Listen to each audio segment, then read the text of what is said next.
Once upon a time, in a cozy little burrow nestled beneath the roots of a mighty oak tree, there lived a peculiar mouse named Marvin. Marvin was unlike any other mouse in the burrow because he had a very unusual aversion. He refused to eat cheese. Now, in the mouse world, where cheese was considered the epitome of deliciousness, Marvin's refusal to indulge in this culinary delight puzzled his friends. His best friends, Rosie and Benny, couldn't understand why Marvin turned up his tiny nose at the sight and smell of cheese. "Marvin, why don't you want to eat cheese?" Rosie asked one day, nibbling on a small wedge of cheddar. "Yeah, it's so tasty. Don't you want to try it?" Benny chimed in, holding up a piece of Swiss cheese. Marvin shook his head adamantly. "No, thank you. I just don't like it. It doesn't appeal to me."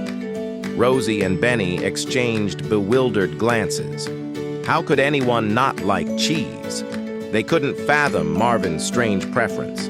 As days turned into weeks, Marvin's refusal to eat cheese became a topic of much discussion among the mice in the burrow. Some thought he was being picky, while others speculated that he might be unwell. Concerned, they decided to intervene. One evening, the entire burrow gathered for a cheese-tasting party, determined to convince Marvin to give cheese another chance. There were plates piled high with all sorts of cheese, from creamy brie to tangy blue cheese and everything in between. "Come on, Marvin, just one bite," pleaded Rosie, holding out a piece of Gouda. But Marvin remained steadfast. "I appreciate the gesture, but I really don't want any cheese. It's just not for me." Disheartened, his friends reluctantly accepted Marvin's decision, realizing that everyone had different tastes and preferences.